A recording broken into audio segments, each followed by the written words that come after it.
disclaimer juga ya, apa gambar-gambar dan potongan-potongan PPT ini saya ambil dari Google ya, saya ambil dari internet ya. Jadi saya lihat memang cukup baik untuk menjelaskan ya. Selain materi-materi saya kembangkan dari buku rujukan yang ada ya, juga materi-materi yang sudah jadi gambar ya, itu saya ambil dari Google karena membantu untuk menjelaskan. Nah, kita bahas dua aliran filsafat pendidikan kali ini, yaitu eksistensialisme dan rekonstruksionisme. Ya. Nah, ini kalau kita lihat dalam model ini, ya kali lalu kita sudah membahas perennialism. Ya, perennialism itu sebenarnya nanti punya punya arsiran juga dengan rekonstruksi ya. Lalu esensialisme juga kita sudah bahas ya, pertemuan 2 minggu lalu ya. Kemudian minggu lalu kita bahas lebih ke teori pendidikan ya, humanisme dan naturalisme ya. Naturalisme itu juga nanti dia masih punya arsiran juga dengan rekonstruksionisme ya. Lalu progresif ya, ini umum. Mengapa saya tidak bahas? Karena ini bagi saya menggantung sebenarnya ya. Jadi minggu lalu sengaja saya ganti dengan naturalisme ya, naturalisme dan humanisme itu supaya kita dapat jembatan masuk ke eksistensialisme dan rekonstruktivisme pada hari ini ya. Karena progresivisme ini sebenarnya dianggap tidak tuntas ya. Jadi nanti dituntaskan oleh eksistensialisme dan rekonstruksionisme ya. Pendekatannya pada kebebasan siswa juga ya, tetapi dia dianggap tanggung ya. Jadi nanti katakanlah direvisi oleh rekonstruksi ya, rekonstruksi sosial. Nah, gambar ini membantu kita untuk memahami bahwa semakin ke kanan ya, maka itu semakin menggambarkan kebebasan individu ya, atau kebebasan siswa. Jadi pendidikan yang berpusat pada siswa ya. Lalu semakin ke kiri itu pendidikan yang berpusat pada guru ya. Jadi perennialism, existentialism itu beratnya ke guru sebagai pusat atau sebagai fokus ya. Lalu semakin ke kanan ya, terutama sampai ke social reconstruction itu sudah siswa yang lebih fokusnya lebih tinggi ya, dibanding dengan yang lain. Nah, saya ingin memberikan sedikit konteks yang latar belakang dulu mengapa supaya memahami konteks lahirnya dua aliran filsafat pendidikan ini ya. Pertama kondisi, memang posisinya pada kondisi manusia ya. Pertimbangan utamanya pada kondisi manusia ya, yang katakanlah peradaban kebudayaan yang dianggap sudah tidak pasti ya. Dianggap rasionalitas telah mati, sains telah gagal mengatasi masalah-masalah penderitaan, masalah kejatuhan manusia atau moralitas ya. Bahkan nanti di bawah Nietzsche ya, seorang eksistensialis mengumumkan matinya Tuhan ya. Jadi bukan cuma sains mati tapi juga Tuhan mati ya. Artinya sebenarnya intinya adalah bahwa semua prinsip-prinsip, semua pegangan umum, semua yang menjadi nilai-nilai universal itu sudah mati, sudah gagal ya. Lalu ya dianggap peradaban juga telah gagal ya. Nilai-nilai itu absurd, nilai-nilai itu sudah tidak berguna lagi ya. Agama tidak bisa bikin apa-apa. Nanti saya akan memberikan konteks yang lebih jelas mengapa agama tidak bisa buat apa-apa lagi ya, termasuk sains ya. Lalu teknologi telah membantu manusia sebenarnya, tetapi juga mengganti peran manusia, sehingga dengan demikian maka kita terancam untuk mengalami lost generation ya, habis generasi-generasi kita kehilangan generasi. Nah, lalu yang berikut manusia telah hidup di dalam sebuah irasionalitas. Nah, ini katakan tema-tema umum dari dua aliran filsafat pendidikan ini. Nah, lalu yang berikut, maksudnya ini menggambarkan situasi-situasi awal abad akhir abad 19 sampai awal abad ke-20 sebenarnya. Nah, jadi konteks lebih luas bisa kita lihat di sini ya. Mengapa situasi kok dalam gambaran kita itu kok terlihat seperti sangat pesimistik ya. Nah, itu karena di antara tahun 1914 sampai 1945 ya. Di antara waktu ini terjadi krisis kemanusiaan yang meresahkan ya. Nah, lalu para filsuf ini merenung dan mempertanyakan ya. Misalnya antara tahun 1914 sampai dengan 1945 itu saja terjadi 2 kali perang dunia ya. Perang dunia pertama yang mulai 1917 sebenarnya, lalu mulai 14 sampai 17, lalu perang dunia kedua ya mulai sebenarnya dari akhir 30-an sudah menegang ya, lalu berpuncak di tahun 40-an dan sampai akhirnya jatuhnya bom atom di Hiroshima dan Nagasaki. Nah, ini konteks-konteks yang mengapa membuat refleksi tadi di awal slide pertama itu menunjukkan pesimisme yang sangat tinggi terhadap kemanusiaan ya. Bahkan terhadap manusia sendiri, terhadap moralitas, terhadap Tuhan, terhadap agama, terhadap sains dan semuanya itu dianggap tidak berbuat apa-apa ya, tidak bisa menyelesaikan krisis-krisis ini ya. Lalu apa yang disebut teror Bolshevik ya di Rusia ya, ini juga sebenarnya pembersihan etis juga sebenarnya ya. Krisis ini dipicu oleh perebutan kekuasaan, naiknya komunisme ya, oleh Stalin dan Lenin ya, yang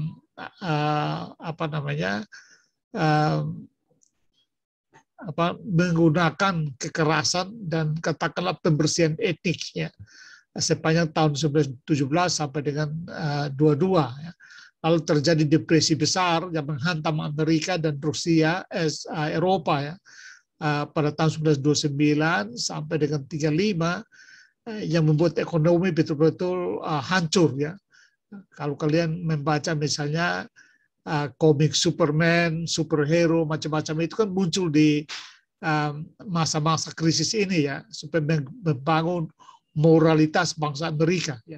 Karena mereka mengalami pukulan akibat depresi besar itu, lalu katakanlah para komikus ya membangun itu hero imajinatif itu ya, supaya membangun kembali semangat atau kebesaran Amerika ya.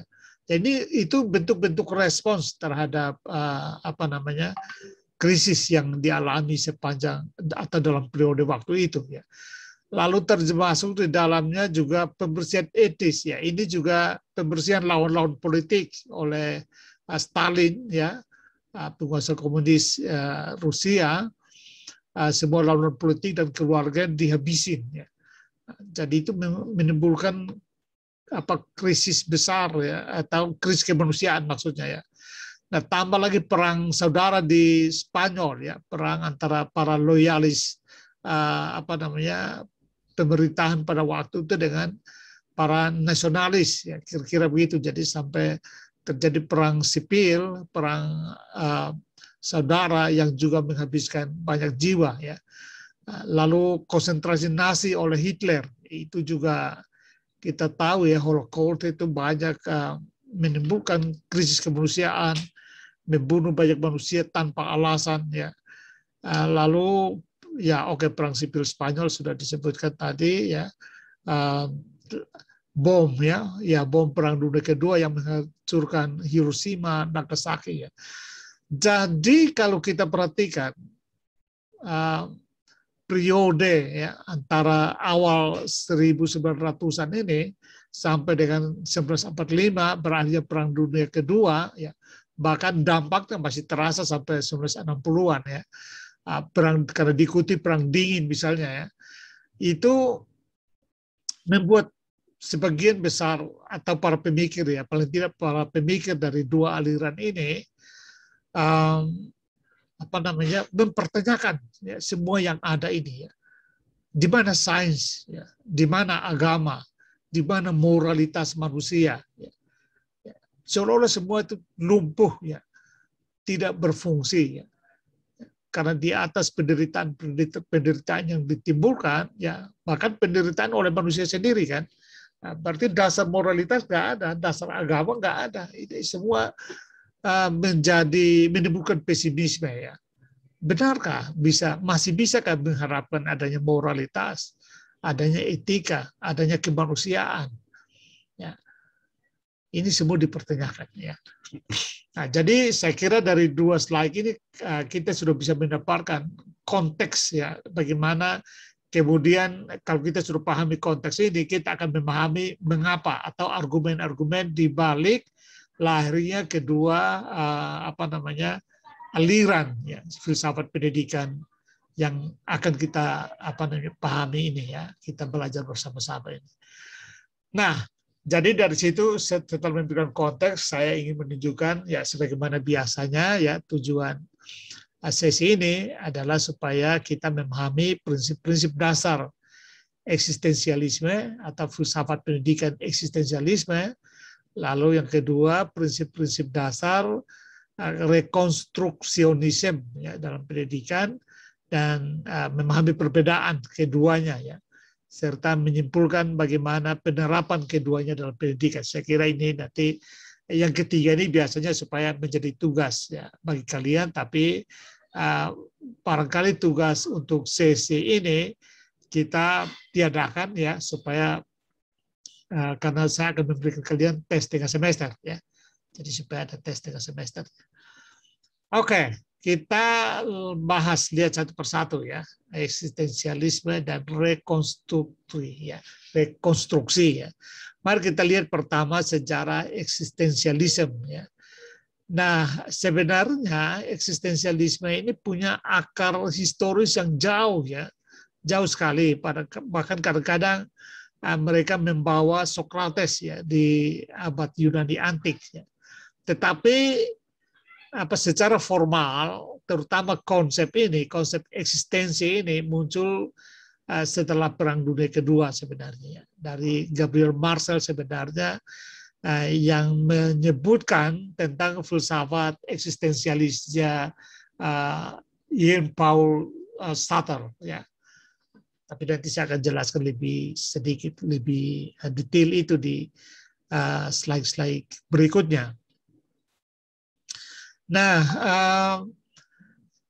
tahun 30-an ya, itu dia menjadi gerakan sosial dan gerakan kebudayaan. Jadi eksistensialisme dalam pengertian ini tidak dilihat sebagai sebuah, karena tidak mau ya disebut sebagai sebuah gerakan filsafat ya, atau gerakan gerakan pendidikan ya, tetapi lebih kayak memang social movement ya, gerakan kebudayaan lewat pendidikan seharusnya ya. Jadi pendidikan adalah yang utama dalam menciptakan perubahan ya. Jadi prinsip utama baik nanti dalam eksistensialisme maupun rekonstruksionisme ya, jadi muncul dari konteks tadi ya, lalu sama-sama menginginkan adanya perubahan besar-besaran ya, perubahan sosial ya. Nah, eksistensialisme tentu menekankan perubahan lewat pendidikan ya. Nah, lalu sering dikaitkan dengan ungkapan Socrates ya, be true to thyself ya. Ini kalian sudah bisa membayangkan ya. Dia membawa kebenaran karena tidak mempercayai lagi kebenaran universal ya, moralitas universal, maka ya bahasa kasarnya ya, mari kita atur diri masing-masing ya. Benar itu menurut benar diri sendiri ya. Tidak usah lagi percaya pada kebenaran bersama, kebenaran umum, karena tidak memberikan apa-apa ya. Nah, ya sudah disebutkan tadi ya, lebih banyak eksistensialisme ini dikaitkan dengan Jean-Paul Sartre ya, dan Gabriel Marcel ya. Secara teknis ya, konsep ini diungkapkan oleh Gabriel Marcel ya, terhadap Sartre, Jean-Paul ya, meskipun awalnya Paul Sartre tidak menolak apa namanya sebutan Gabriel Marcel untuknya ya, tetapi nanti di kemudian hari dia menerima konsep eksistensialisme itu bagi filsafatnya. Nah, jadi memang penekanannya pada perubahan drastis ya, perubahan sosial supaya membangun kembali masyarakat ya, membangun kembali peradaban ya, karena peradaban sudah hancur, sudah rusak, tidak bisa diandalkan lagi, sains agama pun sudah tidak bisa diandalkan lagi, Tuhan sudah mati ya. Lalu kita harus bangun kembali, dan kekuatannya adalah pada individu ya. Tidak lagi percaya pada yang umum-umum ya, katakanlah agama macam-macam itu tidak lagi dipercaya. Pendidikan yang lama juga, kurikulum yang lama itu dianggap tidak membantu untuk menjawab persoalan-persoalan aktual yang dihadapi manusia ya. Nah, karena dia pendekatannya pada manusia, maka sebenarnya eksistensialisme menekankan kepada kemampuan individu untuk membuat pilihan. Ya. Boleh dikatakan dia mengajarkan supaya bagaimana manusia memiliki kemampuan untuk bertanggung jawab atas dirinya, ya. Membuat pilihan atas dirinya, memutuskan untuk dirinya. Jadi tidak lagi mengandalkan arahan atau panduan dari nilai-nilai bersama, baik nilai budaya maupun nilai agama, tetapi dia harus berdaya dalam hal membuat pilihan, memutuskan ya untuk kepentingan dirinya. Jadi kalian bisa bayangkan ya, terkesan betapa frustrasi ya, betapa pesimisme yang begitu kuat setelah mengamati berbagai tragedi kemanusiaan. Nah, itu sebabnya sifat-sifat dasar eksistensialisme ini lalu individual ya. Tidak lagi memang mengandalkan pada individu. Setiap bisa dibayangkan ya, pendidikan itu dia harus membentuk individu-individu yang mampu untuk membuat keputusan sendiri ya. Jadi penekanan besar eksistensialisme sebenarnya pada kebebasan ya. Nah, karena itu individualitas, setiap orang berhak untuk memutuskan untuk dirinya. Ya, jadi sangat tajam ya individualitasnya. Ya. Karena itu cenderung keterisolasiannya. Nah, kalau kita perhatikan sifat individual dan terisolasi ya, ini sebenarnya katakanlah pengaruh dari filsafatnya Nietzsche ya. Nietzsche lah yang mengumumkan atau berfilsafat tentang matinya Tuhan ya, mengatakan bahwa Tuhan sudah mati, lalu dia memperkenalkan jenis manusia yang mengatasi manusia-manusia, dia bahasakan dengan manusia-manusia budak ya, manusia yang percaya Tuhan itu adalah manusia budak ya, karena mereka membudak-budakkan dirinya di hadapan apa yang disebut dengan Tuhan ya. Padahal sebenarnya Tuhan itu hasil pikirannya sendiri menurut Nietzsche ya. Nah, jadi manusia budak ini untuk mengatasi itu lalu dia ciptakan apa yang disebut dengan superhuman ya, atau manusia yang melampaui ya. Nah, jadi itu sifatnya soliter ya, manusia yang melampaui, manusia ideal ya, individu ideal dalam pandangannya Nietzsche ya, Friedrich Nietzsche adalah soliter ya, individual ya. Manusia yang menyendiri. Jadi tidak, saya tidak mengatakan antisosial, tapi manusia yang memang tidak ada dalam sosialitas ya, karena pertumbuhannya lebih terisolasi dan individual ya. Dia mengacu pada nilai-nilainya sendiri ya. Jadi untuk bertumbuh, manusia berkembang itu tidak perlu mengacu pada nilai agama, tidak mengacu pada surga, tidak mengacu pada moralitas tertinggi, karena itu semua tidak ada. dia mengacu pada nilai moralitas individunya. Ya. Nah, itu yang dimaksud dengan ya soliter ya, atau dimaksud dengan individual dan terisolasi. Ya. Yang berikut tentu saja kreatif. Ya. Jadi dasar eksistensialisme adalah kreatif, nah, karena ya kreatif tapi ya artinya membuat apa saja ya, Anda bisa bebas berkreasi ya, karena tidak ada yang membatasi Anda ya, tidak nilai-nilai yang membatasi. Sebenarnya boleh dikatakan yang membatasi itu adalah ya sosial, ekonomi, karena nilai-nilai sosial, nilai-nilai katakanlah budaya itu kan membatasi individu ya, dan itu memang tidak katakanlah tidak disukai oleh eksistensialisme ya. Ya termasuk tentu agama ya. Lalu autentik ya, autentik artinya itu bebas memutuskan ya apa yang baik untuk Anda, apa yang baik untuk seseorang itu dibebas melakukannya, memutuskannya, dan tidak boleh terpengaruh oleh apapun, tidak boleh terpengaruh oleh siapapun di luar diri Anda ya. Itulah autentik ya. Jadi autentik juga bisa dimengerti sebagai orang yang bisa membuat keputusan ya, untuk dirinya sendiri. Ya. Jadi keputusan untuk dirinya tidak tergantung pada orang lain, tapi tergantung pada dirinya sendiri. Ya. Manusia autentik adalah manusia yang bebas, ya. Manusia yang berdaya membuat keputusan untuk dirinya sendiri. Jadi soal dia mau buat dirinya jadi apa, ya itu tidak boleh diurus oleh orang lain. Ya. Itu terutama nanti kita lihat, tentu saja ide ini muncul dari Kierkegaard ya, tentang manusia otentik ya, tetapi nanti banyak dikembangkan oleh Paul Sartre, dan salah satu filsuf perempuan yang cukup dekat dengan Paul Sartre, sama-sama filsuf Prancis, yaitu Simone de Beauvoir ya.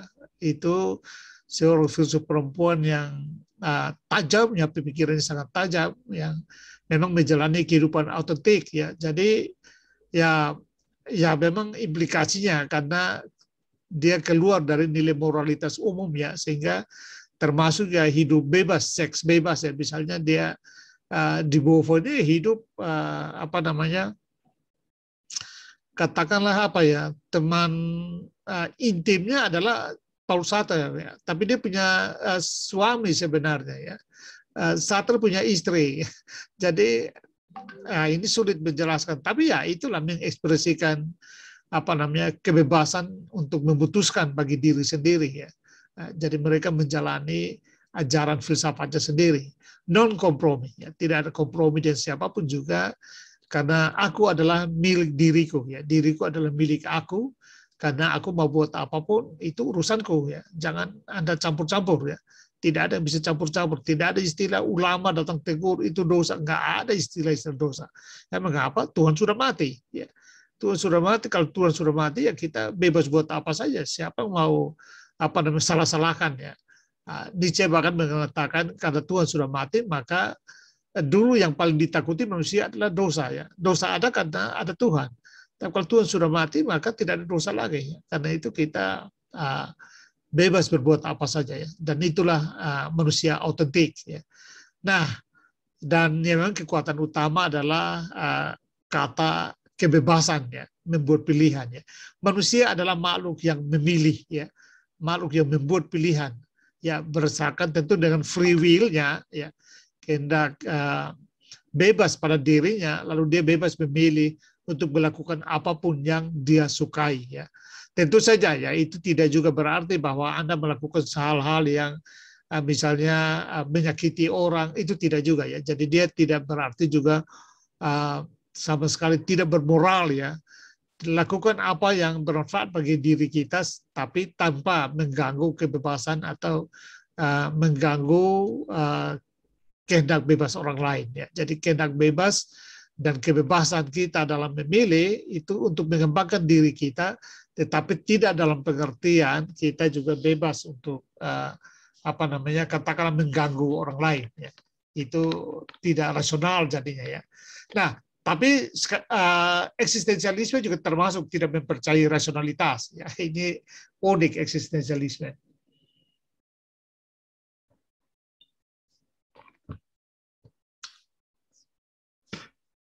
Ya, sekarang sangat panas, jadi harus banyak minum air ya.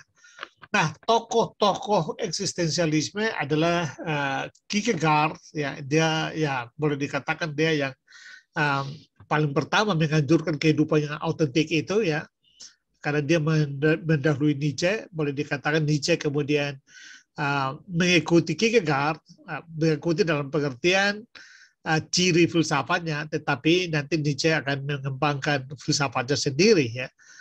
Dan bahkan kalau menurut saya ya, Nietzsche menjadi yang terbesar di antara mereka semua ya. Filsuf besar abad ke-19 saya kira adalah Friedrich Nietzsche. Nanti di bawahnya ada Jean-Paul Sartre, lalu ada juga seorang sastrawan ya, Dostoyevsky ya. Ini Dostoyevsky ini sastrawan Rusia yang tulisan-tulisan sastranya, novel-novelnya itu menggambarkan hal-hal yang tragedi, hal-hal yang berkaitan dengan kehilangan nilai-nilai manusia yang absurd ya, ada dalam situasi-situasi yang sulit untuk membuat pilihan, situasi-situasi yang menggambarkan ya katakanlah ketiadaan panduan moral dan macam-macam ya. Jadi manusia digambarkan sebagai makhluk tragedi, makhluk yang misterius ya, itu dalam karya-karyanya, dan itu termasuk di dalam ciri-ciri filsafat eksistensialisme ya. Sebenarnya Paul Sartre juga lebih banyak dikenal lewat tulisan-tulisannya yang berbentuk sastra ya. Lalu nanti di bawahnya ada Karl Jaspers, lalu Gabriel Marcel, Martin Heidegger, Albert Camus, ya, banyak filsuf Prancis di sini ya, para eksistensialis ya. Kecuali misalnya Kierkegaard, Nietzsche ini juga orang Jerman ya.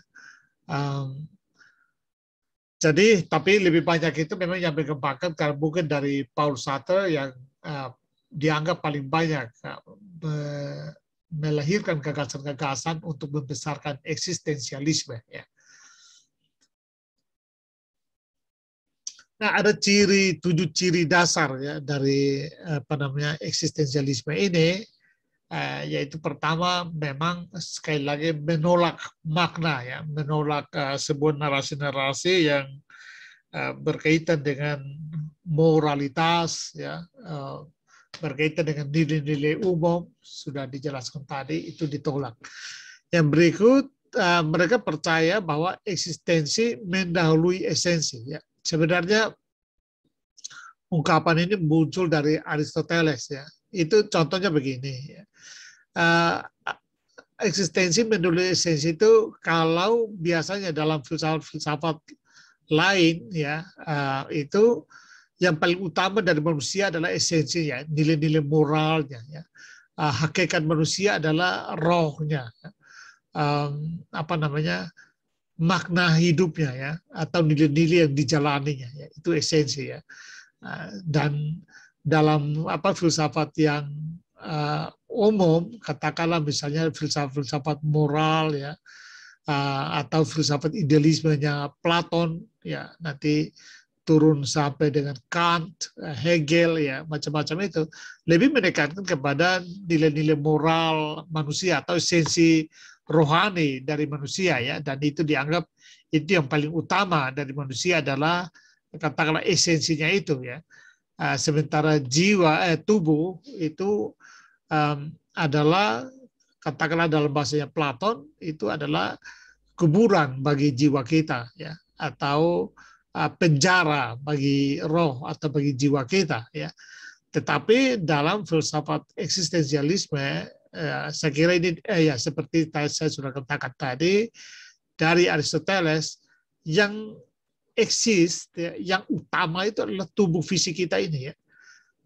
Kehadiran yang eksistensi ini, yang tubuh fisik material ini baru dimaknai. Ya. Jadi yang lebih dahulu ada itu adalah barangnya, materinya, tubuh fisik kita. Ya. Baru esensi itu muncul untuk menjelaskan eksistensi. Ya. Itu yang dimaksud dengan eksistensi. Eksistensi mendahului esensi. Ya. Dan ini banyak digunakan oleh Sartre dan Simone de Beauvoir. Ya.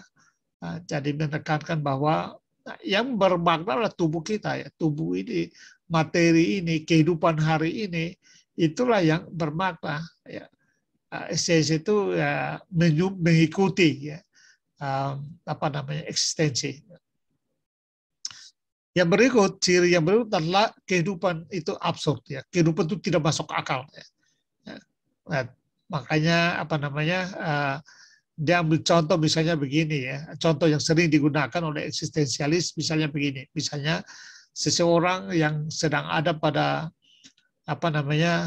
rasa kehidupan yang tak bermakna lagi, dia sedang berdiri di sebuah tebing yang sangat tinggi sekali ya, dan di situ dia ada pada dua pilihan ya, menjatuhkan diri atau tetap bertahan ya, tetap berdiri di puncak itu. Dan di situ dia akan menjadi manusia otentik dalam membuat pilihan ya. Apakah menjatuhkan diri atau bertahan hidup, ini membuat kehidupan menjadi tidak berarti ya, absurd ya, tidak masuk akal ya. Tetapi pada saat itu dia akan menjadi manusia otentik ketika dia membuat pilihan. Apapun pilihannya itu tidak masalah ya. Tapi keberanian dia untuk membuat pilihan, untuk menjalani kehidupan, ya itulah menggambarkan katakanlah esensi dirinya, ya, makna dirinya. Dan itu menggambarkan bahwa kehidupan itu absurd. Dia mau pilih mati atau hidup, ya tidak ada makna apa-apa di situ ya. Yang bermakna adalah bahwa dia bisa buat pilihan. Ya. Itu yang paling kuat ya. Kemampuan dia buat pilihan itulah yang bermakna. Ya. Soal pilihannya apa itu tidak bermakna. Ya.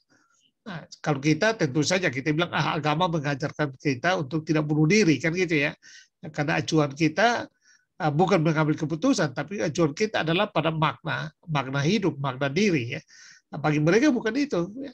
Acuannya ada pada kemampuan kita untuk membuat keputusan. Dan pada saat itu, pada saat kita ada di puncak, katakanlah misalnya gedung lantai 30 misalnya ya, pada saat itu tidak ada yang bisa intervensi kita dalam membuat keputusan.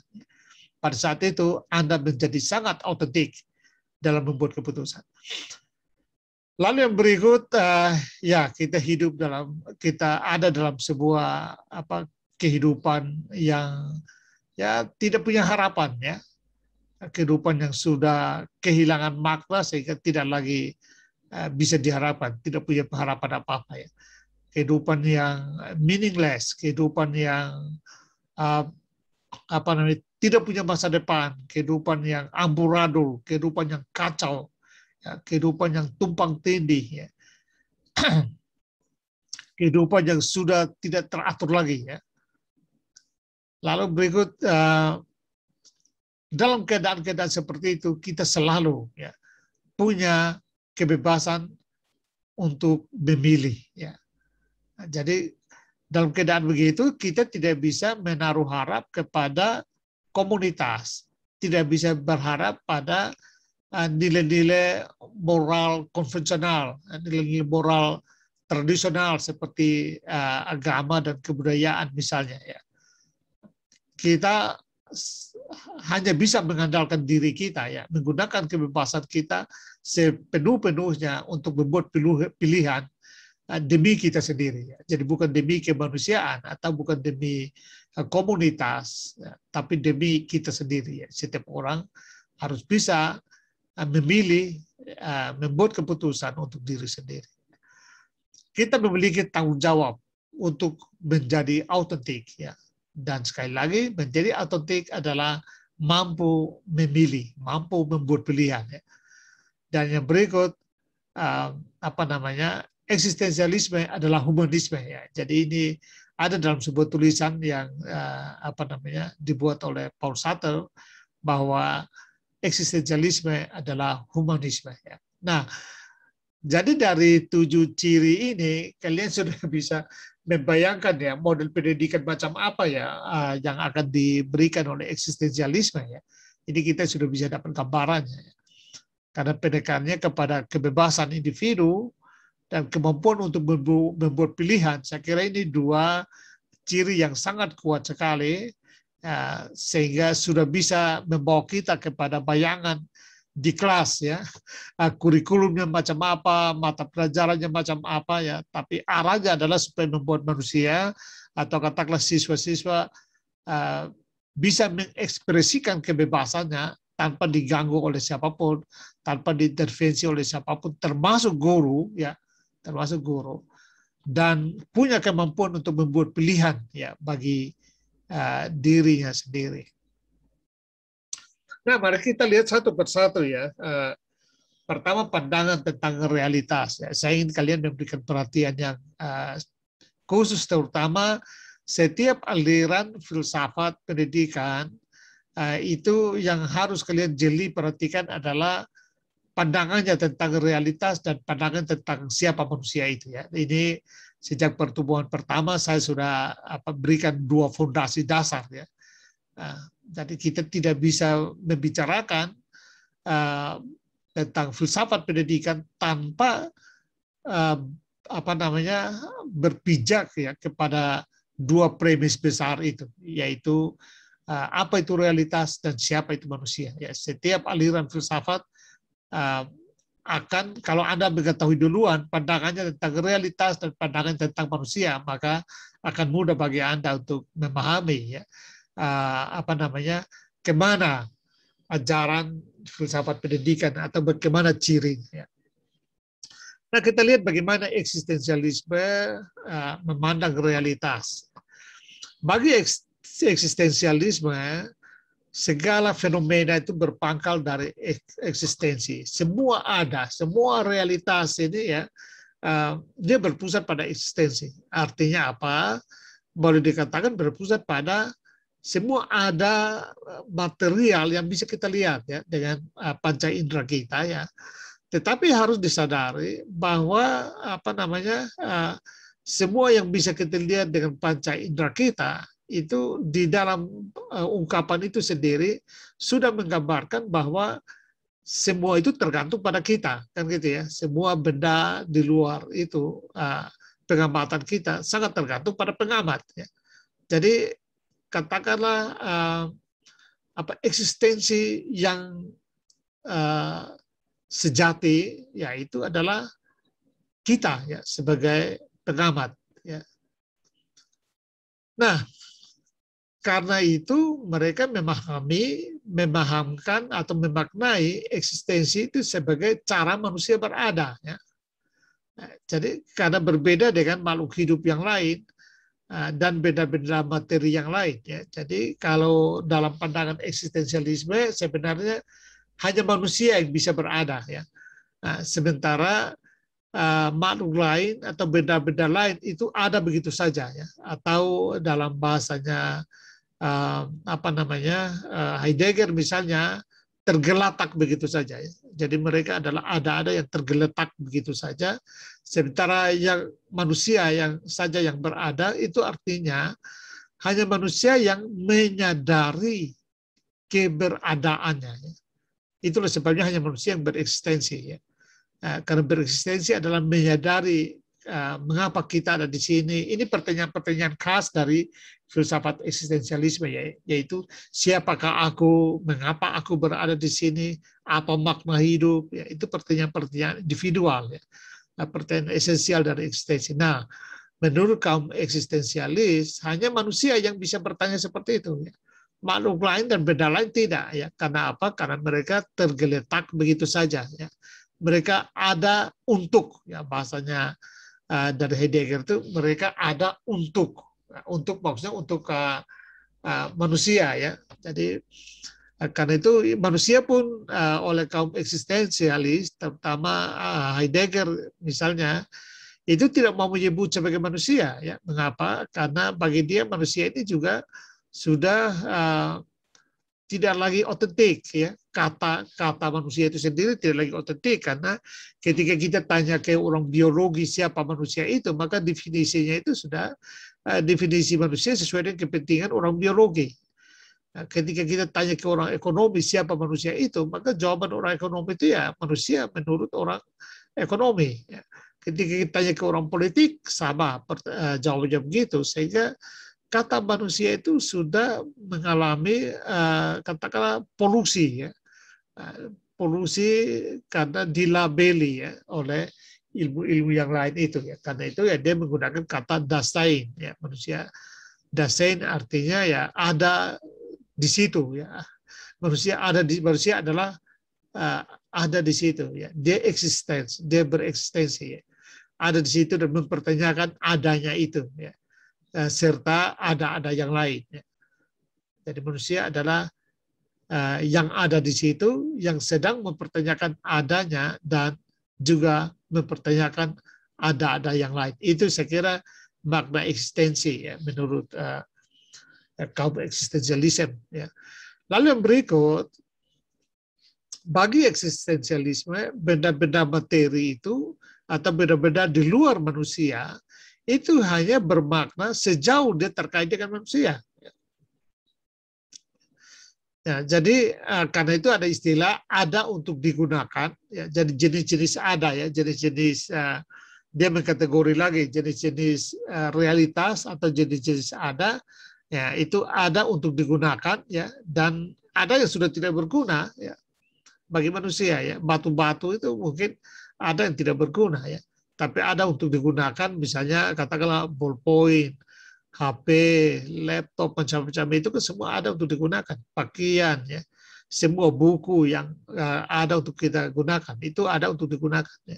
Tetapi ketika dia tidak berfungsi lagi, ya, maka dia akan menjadi ada yang tergeletak begitu saja, ya. Ada yang tidak lagi berguna. Karena itu, ya, sekali lagi, semua yang bukan manusia itu maknanya itu tergantung kepada manusia yang bereksistensi, dan itu pun bukan manusia dalam pengertian universal, ya, tapi manusia sebagai individu, ya, individu yang menyadari adanya.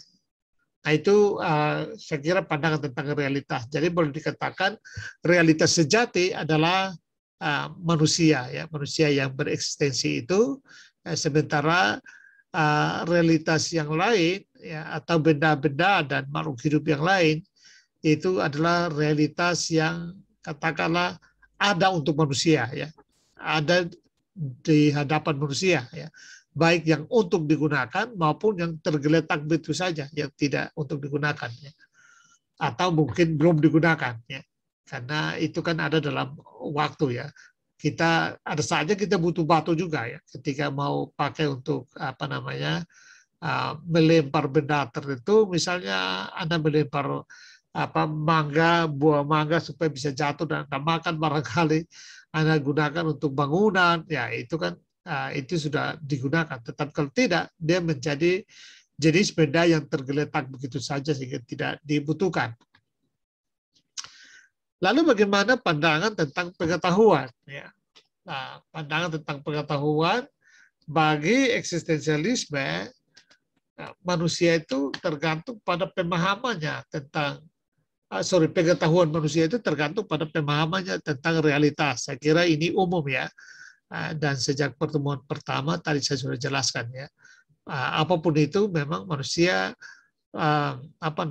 harus bergerak dari pemahaman tentang realitas. Apa itu realitas? Ya. Jadi hanya dalam eksistensialisme itu diikat jadi semacam satu premis, ya, bahwa pengetahuan itu tanpa memahami realitas itu belum ada pengetahuan. Ya, kira-kira begitu. Jadi ini dia menegaskan, ya, premis katakanlah yang saya sebut sebagai premis dari filsafat pendidikan, ya, yaitu memahami siapa manusia dan siapa realitas. Nah, klaim antropologis dan klaim ontologis, ya. Lalu yang kedua, pengetahuan yang diperoleh di sekolah-sekolah itu bukan semata-mata untuk memperoleh pekerjaan atau karier, ya, melainkan untuk perkembangan dan pemenuhan diri, ya. Jadi guna manfaat pengetahuan itu bagi individu itu adalah supaya individu bisa mengembangkan diri, memenuhi diri, ya. Katakanlah melengkapi diri dengan kemampuan untuk membuat keputusan bagi dirinya sendiri, ya. Kemampuan untuk membuat pilihan, ya. Kemampuan untuk menggunakan kehendak bebasnya, ya. Ya, karena seperti sudah dijelaskan tadi, kehendak bebas yang dimaksud bukan kebebasan yang tidak bertanggung jawab, ya. Kebebasan tetap kebebasan yang bertanggung jawab dalam pengertian kebebasan yang tidak mengganggu kebebasan orang lain, ya. Kebebasan yang tidak merampas kebebasan orang lain. Karena itu ya dia semacam masih punya arahan nilai, ya. Jadi bukan menganjurkan katakanlah anarki, ya. Sebuah situasi di mana tidak ada sama sekali nilai acuan. Setiap orang bebas berbuat apa saja, karena kalau itu dibiarkan maka yang terjadi adalah hukum rimba, ya. Yang kuat menang atas yang lemah. Lalu yang berikut, pengetahuan adalah kebebasan. Nah, ini menjadi kekuatan dari eksistensialisme. Katakanlah ini ajaran inti, ya, dari eksistensialisme, ya, bahwa pengetahuan itu adalah pembebasan atau menjadi makhluk pengambil keputusan, ya. Sekali lagi, terlepas dari keputusan Anda apa, eksistensialisme hanya menekankan pada kemampuan membuat keputusan secara sadar, ya. Ya, mungkin supaya memudahkan kalian memahami ini, saya memberikan contoh pemaknaan dari autentisitas, ya, dalam mengambil keputusan itu. Boleh dikatakan otentik adalah mampu membuat keputusan untuk diri sendiri, ya, itu otentik. Nah, itu yang cerita yang dibuat, metafor yang dibuat oleh Kierkegaard, ya, yang dia menggambarkan begini. Kalau Anda ada seorang yang berkuda, ya, seorang yang berkuda, lalu di atas kudanya dia hanya tidur-tiduran saja, ya. Dia tidak mengendalikan kuda, dia hanya bermain, katakanlah dia hanya duduk saja di atas kuda, membiarkan kuda pergi, ya, kemana saja, ya. Dan kemudian misalnya katakanlah dia dari Salatiga, lalu ternyata dia tiba di Jakarta, ya, yang memang dia idam-idamkan, ya, Jakarta misalnya. Nah, itu dianggap tidak otentik. Mengapa? Walaupun dia sukses, ya, kalau dalam bahasa kita dia sukses karena dia sudah sampai ke kota idamannya, ya, kota metropolitan yang diidam-idamkannya, ya. Tapi menurut Kierkegaard dia gagal, ya, karena dia tidak otentik. Artinya apa? Dia tidak memutuskan apa-apa. Waktu di atas kuda dia tidak memutuskan apa-apa. Dan dia tidak mengendalikan apa-apa terhadap kuda itu. Kuda itulah yang berjalan dengan sendirinya dan mencapai Jakarta, ya. Jadi itu gagal, tidak otentik, ya.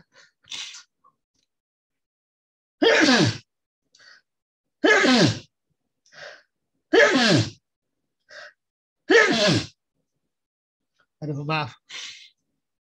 Pilek.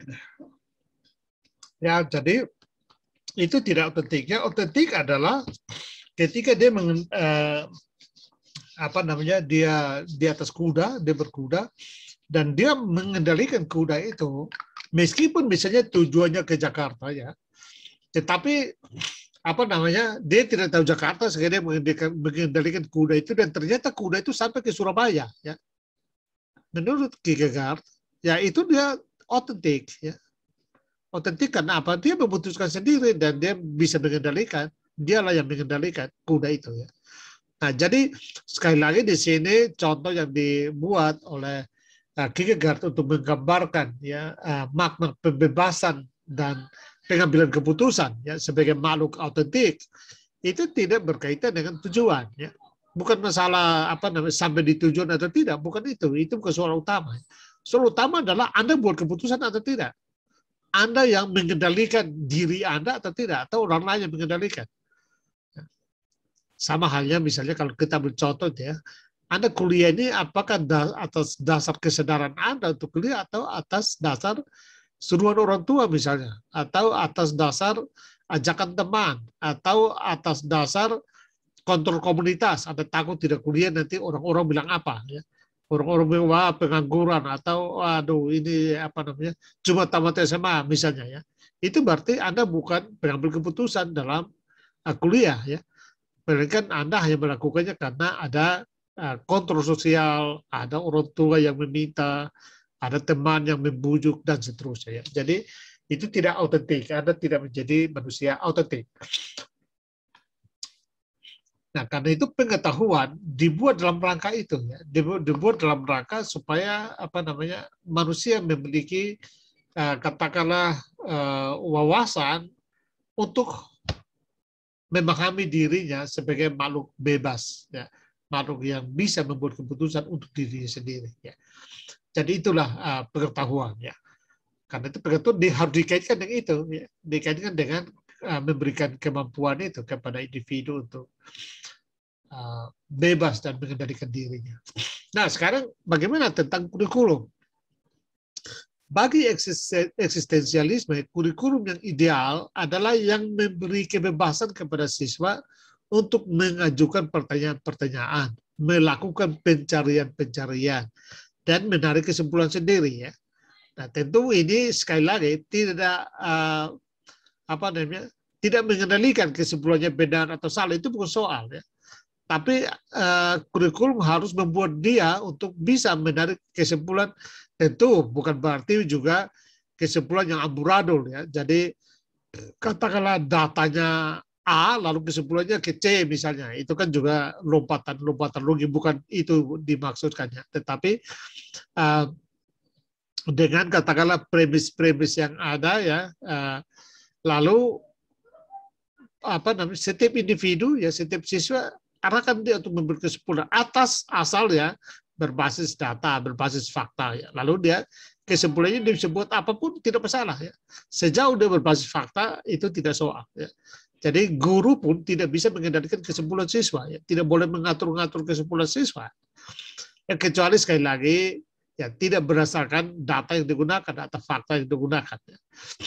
Karena sekali lagi eksistensialisme juga kan mempersoalkan sains, mempersoalkan agama. Jadi katakanlah dia tidak punya apa namanya ketat dengan metode sains. Yang berikut, tidak ada satupun mata pelajaran yang lebih penting dari yang lainnya. Setiap mata pelajaran didesain untuk membantu siswa menemukan dirinya ya, dan sadar akan dunianya. Jadi ini penting. Ya. Tidak ada mata kuliah yang paling utama.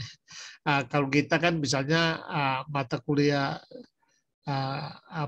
spesial ya, maksud khusus ya untuk mengembangkan bidang keilmuan, bidang minat kita ya, dan ada mata kuliah umum ya. Jadi seolah-olah kita menganggap ada yang paling utama dan ada yang tidak.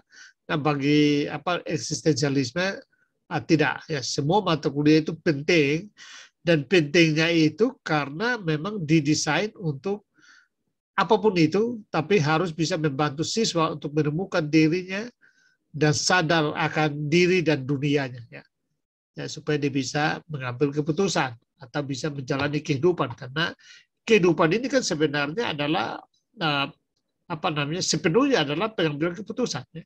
Pagi-pagi Anda bangun, Anda sudah harus memutuskan apakah Anda kuliah atau tidak, apakah Anda pakai pakaian santai atau pakaian agak serius, misalnya agak semi formal misalnya.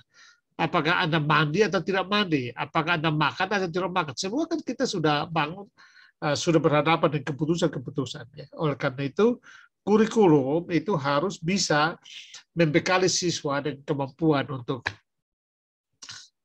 sadar diri dan membuat keputusan-keputusan. Yang berikut, pandangan tentang proses belajar mengajar. Ya. Guru tidak boleh memaksakan kehendak kepada murid. Ya, sekali lagi, karena pendidikan adalah untuk membuat murid bisa membuat keputusan, bisa bebas, ya, memiliki kehendak. Oleh karena itu kehendaknya tidak boleh dipaksakan, kehendaknya tidak boleh dikendalikan oleh guru, ya. Tidak boleh diarahkan, diintervensi oleh guru. Ya. Guru hanya mensuplai pengetahuan-pengetahuan supaya dia katakanlah memiliki kehendak sendiri. Ya. Terutama kalau dikaitkan dengan Nietzsche adalah memiliki kehendak untuk menjadi Tuhan, ya. Bukan mental budak tetapi mental Tuhan. tuan. Ya, mental tuan artinya apa namanya? Dia memiliki kehendak untuk melampaui apapun, ya, dan tidak boleh membiarkan dirinya dideterminasi oleh apapun juga, ya, baik dideterminasi oleh apa figur yang disebut Tuhan atau dideterminasi oleh apa namanya hal-hal ya moralitas macam-macam, itu semua bentuk-bentuk determinasi terhadap yang membatasi kehendak, ya. Jadi termasuk budaya apa komunitas, keluarga bahkan, ya, itu juga bisa menjadi ancaman yang membatasi kehendak seseorang, ya. Itu saya kira ekstrimnya eksistensialisme di situ, ya. Nah, walaupun begitu, saya harus tegaskan sebelum saya lupa, eksistensialisme itu tidak serta-merta artinya ateis, ya. Itu harus dipahami dulu, karena eksistensialisme kemudian nanti ada eksistensialisme ateis dan ada juga eksistensialisme religius. Kierkegaard misalnya adalah seorang yang termasuk religius, ya. Sementara yang ateis tentu saja Nietzsche, Paul Sartre, Simone de Beauvoir, saya kira itu memang ateis, ya. Heidegger sebenarnya seorang Katolik yang sangat kuat juga, ya, tetapi di masa-masa tua nampaknya dia telah menjadi ateis.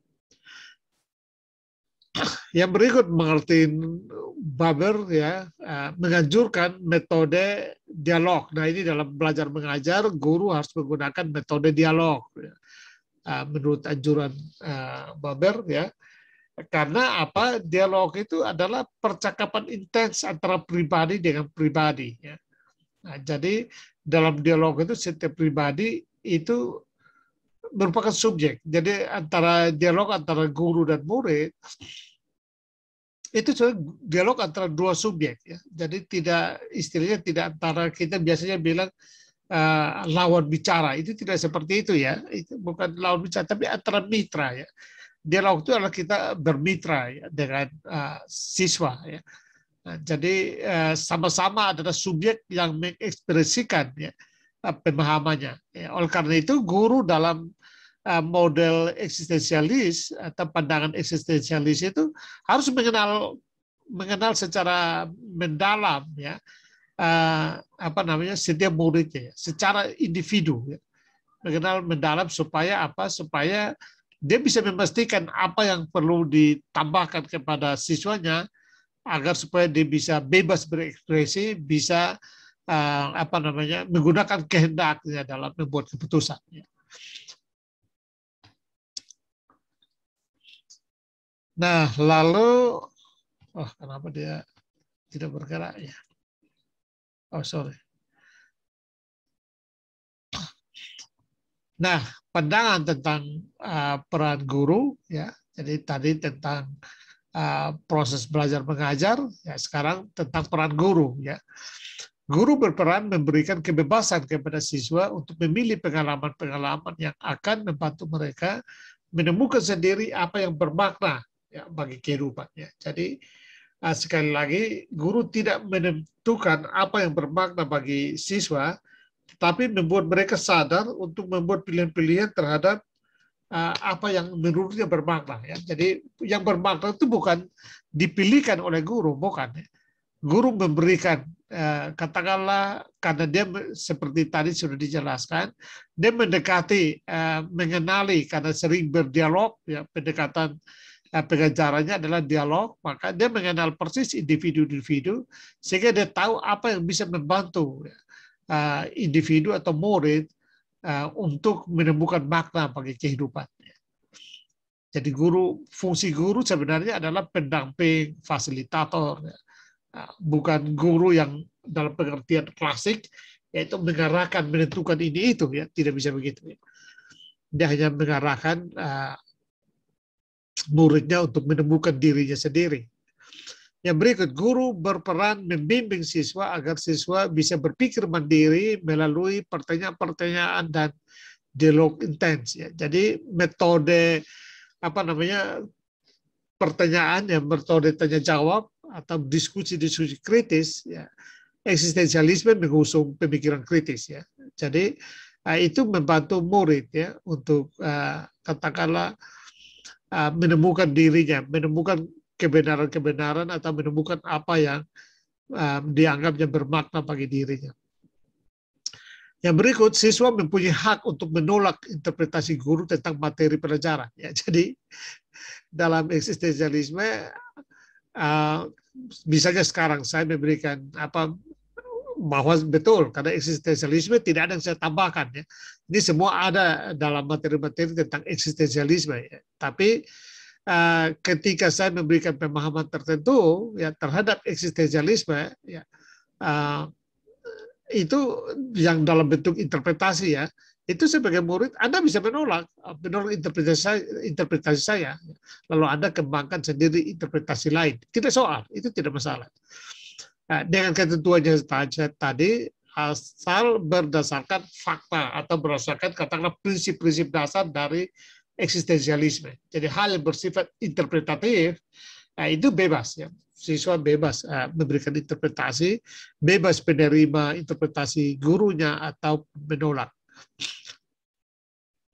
Yang berikut, sekolah adalah forum di mana para siswa mampu berdialog dengan teman-temannya, sementara guru membantu menjelaskan kemajuan siswa dalam pemenuhan dirinya. Itu maksudnya karena fungsi guru membimbing tadi, maka dia bisa tahu di bagian mana murid ini perlu ditambahi atau perlu diarahkan, ya, diberikan inspirasi untuk semakin melengkapi dirinya ya, dengan kemampuan untuk mengekspresikan kebebasannya, kemampuan untuk membuat keputusan. Nah, saya kira itu ya berkaitan dengan eksistensialisme, ya peranan. Kita berakhir di pandangan tentang peranan guru. Ya. Barangkali sebelum lanjut, saya buka kesempatan kalau ada yang mau bertanya, khusus di eksistensialisme, saya berikan, ya, supaya setelah itu baru kita masuk ke rekonstruksi. Ya. Silakan, kalau ada yang mau bertanya, saya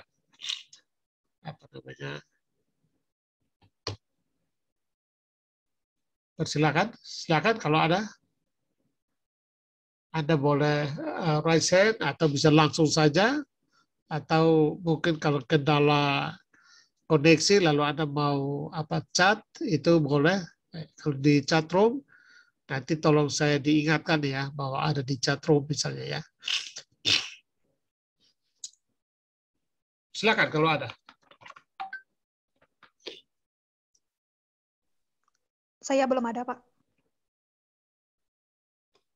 Oke, kalau begitu kita lanjut ya. Nanti di bagian akhir baru diskusi juga boleh, atau nanti di forum diskusi, bertanya di forum diskusi juga boleh ya.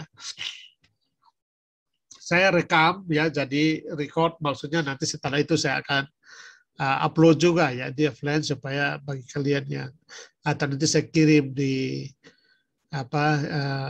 WA, supaya kalian yang ingin mendengarnya lagi bisa mendengarkan. Kita masuk ke yang berikut, yaitu rekonstruksionisme. Ya.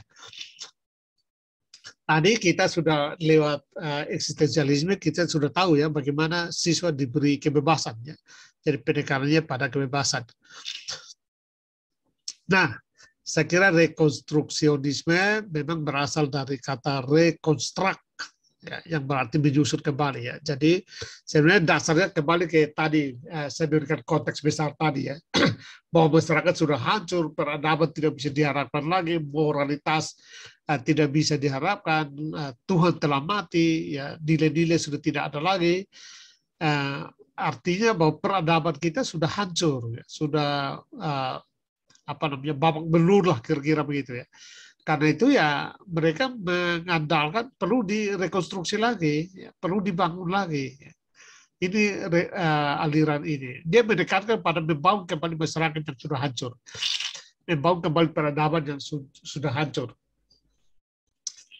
Jadi dia memang tujuannya adalah merombak kembali susunan yang lama yang hancur itu, lalu membangun tata susunan kebudayaan yang baru. Ya. Jadi dia punya impian. Sebenarnya sama kalau kalian memperhatikan waktu kita belajar tentang perennialisme ya. Perennialisme kan juga begitu ya. Dia menganggap juga apa namanya perlu ya masyarakat perlu dibangun kembali. Hanya bedanya kalau kalian perhatikan perennial itu dia minta untuk kita kembali ke kebudayaan Renaissance ya. Kebudayaan lama ya. Jadi menghidupkan kembali kebudayaan lama yang sudah mapan, yang sudah teruji mengatasi berbagai masalah. Jadi itu solusi yang diberikan oleh perennialisme. Nah, tapi kalau konstruksi dia bilang, oh tidak, kita harus membangun sebuah tatanan yang baru. Karena tatanan yang lama, ya termasuk yang dibilang oleh perennialisme itu, sudah hancur. Sudah terbukti tidak bisa mengatasi krisis. Tidak bisa mencegah perang dunia. Tidak bisa mencegah, katakanlah, Nazi, ya. Tidak bisa mencegah bom atom di Hiroshima, Nagasaki. Jadi menghancurkan manusia, tidak bisa lagi. Kita harus bangun, buat tatanan yang baru. Itulah sebabnya dia namanya rekonstruksionisme. Ya. Banyak kali juga disebut dengan rekonstruksi sosial. Ya. Jadi pembaruan, membangun kembali masyarakat. Ada dua premis dasar. Yang pertama, dunia atau masyarakat dunia saat ini membutuhkan perubahan ya, melalui rekonstruksi. Ya. Masyarakat saat ini yang dimaksud adalah masyarakat atau dunia atau peradaban sebagaimana yang sudah saya berikan gambaran di konteks tadi ya, di awal itu. Sudah hancur karena itu butuh rekonstruksi. Yang kedua, perubahan sosial itu dimaksudkan berupa rekonstruksi pendidikan ya, dan pemanfaatan pendidikan untuk merekonstruksi masyarakat. Artinya rekonstruksi dia menekankan kepada pendidikan. Jadi pendidikan adalah katakanlah urat nadi ya, atau bahan utama ya, dari proses melakukan pembaharuan masyarakat itu. Itu dua premis dasar. Yang berikut yang bisa berkaitan, ini bukan premis tapi masih berkaitan juga ya dengan penjelasan tentang premis-premis itu ya, dan sifat-sifat dari rekonstruksionisme adalah bahwa dia mencita-citakan terwujudnya sebuah dunia baru, di mana kebudayaan baru berada di bawah satu kedaulatan dunia, yaitu kontrol mayoritas umat manusia. Jadi ini kan membangun sebuah masyarakat dunia. Ya. Visinya adalah membangun masyarakat dunia. Ya. Supaya ya tentu di balik ini adalah supaya tidak lagi terjadi perang dunia yang saling menghancurkan itu. Ya. Tidak terjadi pembunuhan rasial seperti yang dibuat oleh dibuat oleh Hitler. Ya. Lalu yang berikut, rekonstruksionisme itu menghendaki agar anak didik bisa dibandingkan kemampuannya untuk secara konstruktif menyelesaikan diri dengan tuntutan perubahan masyarakat. Jadi nilai-nilai individu bisa dikatakanlah disesuaikan sedemikian rupa supaya bisa mendorong atau menopang rancangan untuk perubahan masyarakat. Ya. Karena itu kekuatannya memang pada ilmu pengetahuan dan teknologi. Ya. Itu rekonstruksi.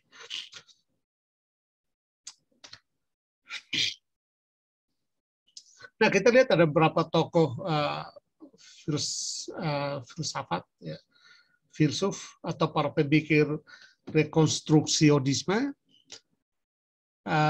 Dia dipelopori oleh George Count dan Harold Rock tahun 1930-an. Lalu keduanya sebenarnya memang bercita-cita membangun masyarakat baru, ya, masyarakat yang dianggap lebih pantas. Ya, mengapa pantas? Karena masyarakat yang digambarkan seperti di konteks yang saya jelaskan itu sudah tidak pantas. Ya. Masyarakat yang lebih adil, dan terutama masyarakat yang lebih demokratis. Ya. Jadi rekonstruksionisme juga mengusung demokrasi. Ya.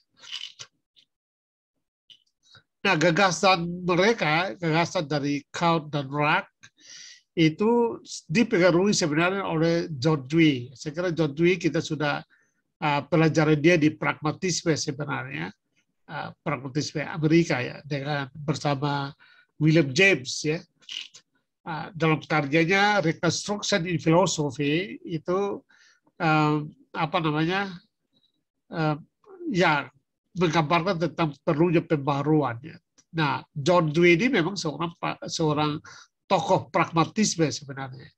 Itulah sebabnya rekonstruksi juga punya arsiran dengan pragmatisme, juga punya arsiran dengan naturalisme sebenarnya. Jadi mendekatkan juga pada sains, ya, metode ilmiah. Nah, Count dan Rack itu juga terinspirasi dari Theodore Bramlett, yang khususnya dalam karyanya ada 2 karya ya paling terkenal ya, bahkan 3 ya, Pattern of Education Philosophy, lalu Toward Reconstructed Philosophy of Education, dan Education of Power. Ya. Nah, ini buku-buku yang kira-kira big inspirasi ya, Count dan Rack untuk mengembangkan teori ini pada tahun 30. Nah, teori yang dikutip atau menjadi sumber inspirasi dari Bramlett itu Bramlett itu tokoh yang memang disebutkan seumur hidupnya bekerja untuk transformasi pribadi dan budaya, terutama melalui pendidikan. Jadi sekali lagi pendidikan menjadi kekuatan utama ya, untuk lakukan rekonstruksi. Bramlett merumuskan bahwa sekolah itu adalah yang kekuatan utama dalam melakukan perubahan sosial dan perubahan politik. Nah, Counts itu mengakui bahwa pendidikan sebagai sarana untuk mempersiapkan orang menciptakan tatanan sosial baru. Jadi ya mungkin kata-kata seperti social change ya. Kita sebagai mahasiswa atau sebagai warga perguruan tinggi adalah agen perubahan, agent of change, ya kira-kira begitu ya kata-katanya ya, punya asosiasi ya dengan filsafat rekonstruksionisme ya. Jadi secara tidak langsung sebenarnya, ya, tetapi dia menggambarkan bagaimana sekolah atau pendidikan itu menciptakan agent of change, karena mereka menjadi katakanlah ujung tombak dari perubahan yang diinginkan, ya. Perubahan masyarakat masa depan yang diinginkan. Dalam karyanya There, The School Built a New Social Order, Kant menegaskan sekolah dapat berperan sebagai pusat pengembangan masyarakat baru. Sekolah harus bersatu dengan kekuatan buruh. Nah, ini sudah gerakan politiknya sekolah ya. Jadi sekolah harus bisa bersatu dengan kekuatan buruh, wanita, petani, kelompok minoritas, dan kelompok sosial yang lainnya untuk mengadakan perubahannya. Mengapa dia cenderung ke kelompok-kelompok, katakanlah kita bisa lihat di sini kelompok marginal ya. Karena memang ini gerakan ini lalu untuk menghadapi kekuasaan ya. Maaf saya permisi sebentar.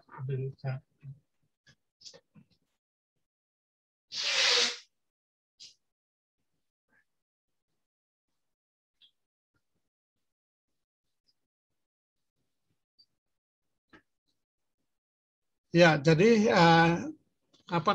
menghadapi kekuasaan ya. Katakan kekuasaan sebagai status quo ya yang harus dilawan ya. Karena itu pendidikan sekolah harus bisa membangun link ya dengan kekuatan-kekuatan di luarnya untuk mendorong perubahan. Bagi kaum progresif ya, maksudnya yang tadi kita sebutkan aliran progresivisme ya, yang saya bilang saya tidak mengapa saya tidak jelaskan karena ini dianggap tanggung ya, dan ini bagian dari kritik rekonstruksisme terhadap progresivisme. Jadi saya kira rekonstruksionisme ini lalu menuntaskan apa yang dianggap tidak tuntas oleh progresif ya. Nah, makanya dia mengkritik kaum progresif, dianggap gagal membangun teori kesejahteraan sosial. Dan bahwa pendekatan yang berpusat pada siswa itu tidak cocok untuk abad 21. Abad 21 ini abad di mana katakanlah semua informasi sudah tersedia, ya, semua jaringan begitu cair. Ya. Karena itu semua siswa dihadapkan pada pilihan-pilihan, ya, pada data atau informasi yang sangat kaya, sehingga mereka harus menjadi pusat, ya, pendidikan harus berpusat pada siswa supaya mereka bisa membuat pilihan-pilihan yang sesuai bagi perubahan masyarakat yang diinginkan, ya, masyarakat ideal yang diinginkan, tatanan baru yang diinginkan. Nah, prinsip-prinsip rekonstruksionisme, satu, masyarakat dunia sedang dalam kondisi krisis, sudah itu menjadi bahan dasar, ya. Jika praktik-praktik yang ada sekarang tidak dibalik, maka peradaban yang kita kenal ini akan hancur. Karena itu krisis ini harus bisa dibalik, harus ditata, ya, ditata kembali. Yang berikut, solusi efektif satu-satunya bagi persoalan dunia kita adalah menciptakan sosial yang tatanan yang mendunia, ya, tatanan yang mengglobal. Ya. Makanya tadi saya sudah sebutkan, ya, cirinya adalah sebuah tatanan yang dikuasai oleh mayoritas dunia sebenarnya. Sebuah tatanan yang katakanlah menyatukan masyarakat. Ya, barangkali tujuan di balik ini adalah supaya kita bisa saling bersatu dan tidak perlu perang, ya, tidak perlu saling menghancurkan. Ya. Kalau kita ada dalam satu tatanan yang efektif, tatanan yang sistem yang kuat, maka kita bisa menghindar dari tindakan-tindakan yang saling menghancurkan. Pendidikan formal dapat menjadi agen utama dalam rekonstruksi, ya, tatanan sosial. Ya. Lalu yang berikut, metode-metode pengajaran harus didasarkan pada prinsip-prinsip demokratis yang bertumbuh pada kecerdasan asali, jumlah mayoritas untuk merenungkan dan menawarkan solusi yang paling valid bagi persoalan umat manusia. Nah, sekali lagi, saya sudah sebutkan, ya, bahwa rekonstruksionisme ini juga sangat mengusung demokrasi. Ya. Jadi, keputusan-keputusan bersama, keputusan-keputusan mayoritas itu menjadi pegangan bersama untuk mencari solusi bagi umat manusia. Ya. Tetapi saya harus jelaskan sedikit di sini bahwa yang dimaksud di sini adalah, atau di balik ini harus ada pengandaian bahwa mayoritas yang dimaksud adalah mayoritas yang cerdas, rasional, yang rasional. Ya. Bukan asal mayoritas saja, lalu dia bisa membuat keputusan seenaknya. Tetapi mayoritas yang terdidik, yang rasional, sehingga membuat keputusan-keputusan yang rasional. Mengapa ini ditekankan? Karena sejak awal itu tokoh-tokoh besar sejak lahirnya demokrasi, ya, tokoh-tokoh besar seperti Socrates, Platon, ya, Aristoteles itu menolak demokrasi. Karena apa? Argumen mereka adalah kalau seandainya, ya, parlemen, ya, polis atau kita sekarang DPR dikuasai oleh orang-orang yang katakanlah jahat, ya, jahat dalam tanda kutip, maka mereka akan melahirkan keputusan-keputusan politik yang tidak bermanfaat, yang katakanlah yang lebih bermanfaat bagi mereka, ya, karena mereka bersekongkol, kan bisa saja begitu, ya. Nah, sehingga itu berarti kan tidak cerdas, tidak, katakan tidak rasional, ya. Karena itu yang dimaksud dengan mayoritas di sini adalah mayoritas yang rasional. Jadi mereka bisa berpikir maksimal, berpikir dengan akal sehat, ya, untuk menghasilkan keputusan-keputusan yang sesuai dengan pergumulan atau kebutuhan umat manusia sebagai makhluk sejagat, ya. Jadi ini membangun sebuah tatanan bagi makhluk sejagat, bukan untuk bagi komunitas tertentu saja. Ya karena itu ya, karena apa namanya situasi dari perang dunia dan macam-macam itu ya, Nazi dan lain-lainnya itu telah membuat manusia tidak lagi bersaudara, tidak lagi menjadi satu ya, sehingga apa namanya anjuran-anjuran dalam metode atau prinsip-prinsip rekonstruksionisme berharap atau mengimpikan, mengidealkan sebuah situasi di mana bisa ada satu kendali, dan kendali itu pemegang kendali itu adalah mayoritas, dan mayoritas itu rasional, sehingga apapun yang mereka putuskan itu bisa berguna bagi manusia sebagai satu ras, satu spesies.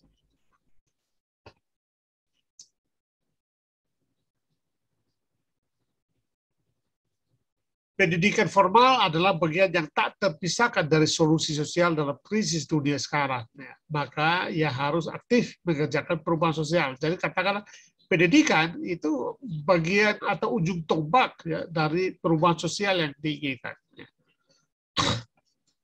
Nah, saya ingin akhiri dengan ada 6 tesis dasar dari pendidikan filsafat rekonstruksionisme. Ya. Yang pertama, pendidikan harus dilaksanakan di sini dan sekarang dalam rangka menciptakan tata sosial baru yang akan mengisi nilai-nilai dasar budaya kita dan selaras dengan yang mendasari kekuatan-kekuatan ekonomi dan sosial masyarakat modern.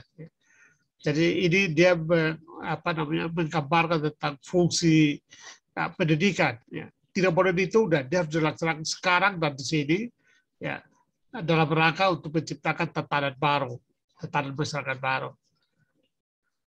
Lalu yang kedua, masyarakat baru yang diinginkan atau diharapkan di dalam poin yang pertama tadi itu berada dalam kehidupan demokrasi sejati, ya, di mana sumber dan lembaga utama dalam masyarakat dikontrol oleh warganya sendiri.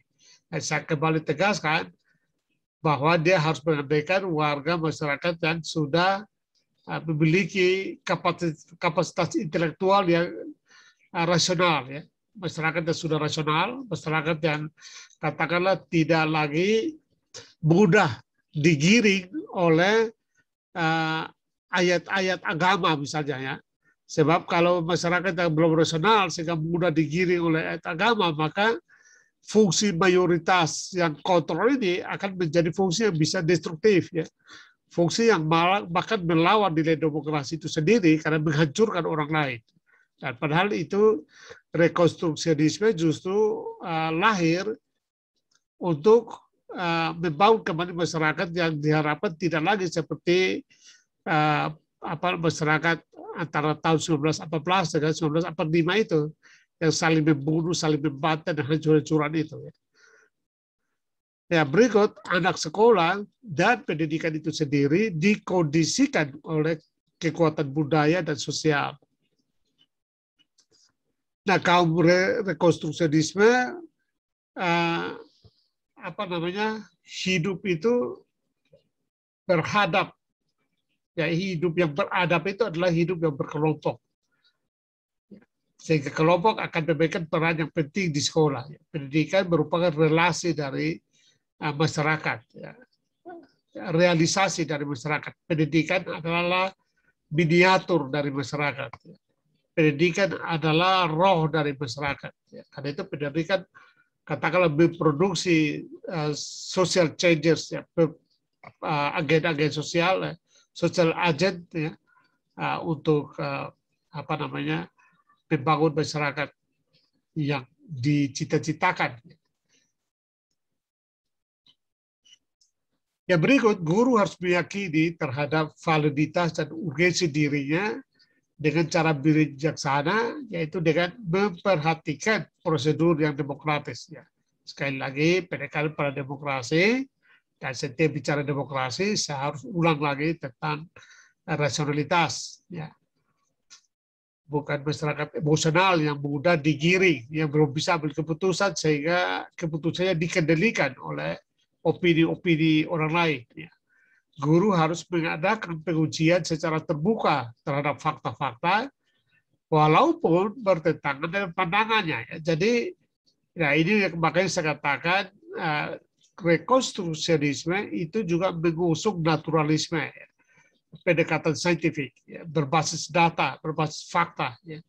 Jadi meskipun data dan fakta itu yang ditemukan bertentangan dengan pandangannya sendiri, seorang guru rekonstruksionis harus bisa meninggalkan pandangannya dan berpihak kepada fakta-fakta baru atau data-data baru.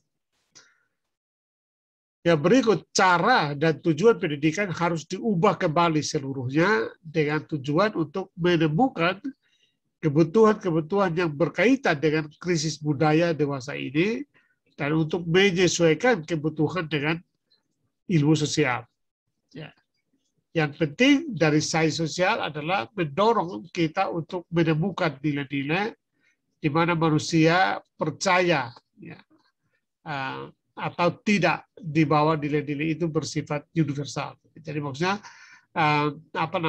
sains sosial itu harus mendorong untuk menciptakan nilai-nilai yang bersifat universal, ya, di mana semua orang bisa berharap, ya, pada nilai-nilai itu, bisa menjalankan nilai-nilai itu, karena nilai itu menjadi kontrol tertib sosial dalam rangka memelihara tatanan-tatanan baru yang hendak dibangun, ya, akibat kerusakan-kerusakan yang telah ada pada masa-masa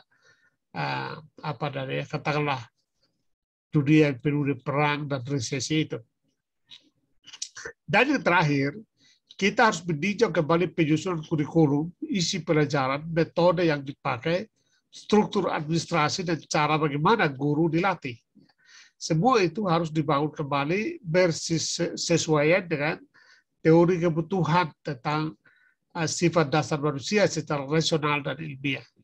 Kita harus menyusun kurikulum di mana pokok-pokok dan bagiannya dihubungkan secara integral, tidak disajikan sebagai suatu sequence komponen pengetahuan.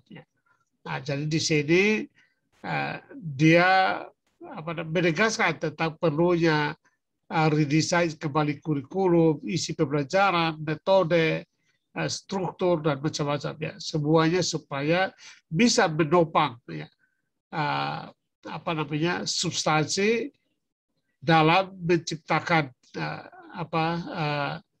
katakanlah pengetahuan yang bisa mendorong atau menopang cita-cita perubahan sosial atau tatanan sosial baru yang diidealkan, ya, oleh rekonstruksionisme. Karena itu sebenarnya rekonstruksionisme ini adalah sebuah pendekatan, ya.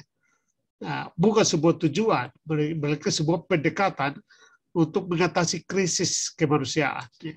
Sebuah pendekatan yang menggunakan pendidikan sebagai instrumen untuk membawa manusia dari, katakanlah, kejatuhan moral, manusia dari situasi yang tanpa harapan, situasi tanpa nilai, situasi absurd, ya, situasi irasionalitas, ke dalam sebuah tatanan baru, ya, yang tentu saja rasional, yang demokratis, yang memiliki nilai umum untuk semua mengacu, jadikan sebagai acuan, dan di mana di dalamnya semua keputusan-keputusan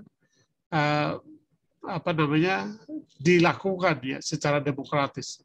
Saya kira bayangannya adalah kalau semua pendidikan bisa memproduksi orang-orang yang mendorong tatanan baru itu, di mana semua keputusan bisa dihasilkan secara demokratis, ya tentu saja perang tidak mungkin terjadi, ya. Kalau masyarakatnya rasional, masyarakat dunia rasional, perang tidak terjadi karena, ya, pasti tidak ada yang buat keputusan irasional untuk berperang, kan gitu, ya. Jadi kira-kira itu, ya, ideal dari rekonstruksionisme, ya. Nah, sekarang kalian sudah bisa lihat perbedaannya dengan eksistensialisme, ya. Jadi kalau sama-sama mengandaikan adanya kebebasan individu, ya, kebebasan siswa, ya. pendidikan harus memberikan kebebasan kepada siswa. Hanya bedanya di eksistensialisme itu tidak punya purpose, ya, tidak punya tidak menggerakkan supaya jadi begini begitu, ya. Sama sekali memberikan kebebasan kepada siswa untuk memaknai sendiri hidupnya, mencari sendiri tujuannya. Eksistensialisme hanya membekali mereka, ya, pendidikan melalui eksistensialisme memperkaya siswa untuk membuat keputusan bagi apa yang baginya bermakna. Sementara rekonstruksionisme itu menjadikan siswa atau menjadikan pendidikan sebagai ujung tombak dalam perubahan sosial dengan memberikan bekal-bekal untuk menata, ya, sebuah kehidupan bersama secara universal. Ya. Jadi ini bangunan masyarakat baru yang diinginkan adalah masyarakat yang yang adil, masyarakat yang bisa mengundang partisipasi dari semua warga dunia, ya, sehingga dengan itu kehidupan bersama menjadi lebih baik. Dengan kata lain, saya ingin tutup dengan mengatakan bahwa eksistensialisme membawa manusia menjadi individu-individu yang bertanggung jawab, individu yang otentik, namun tidak bisa membangun kebersamaan. Ya. Dalam filsafat Nietzsche yang disebut dengan makhluk soliter, ya, yang mengacu pada nilai moralnya sendiri. Sementara rekonstruksionisme membekali individu-individu juga supaya bisa memutuskan, ya, tetapi keputusannya adalah untuk mensupport atau membantu membangun tatanan baru, ya, masyarakat baru, tatanan dan masyarakat dunia baru. Masyarakat yang disatukan oleh cita-cita untuk membangun masyarakat yang lebih baik, yang damai atau yang demokratis.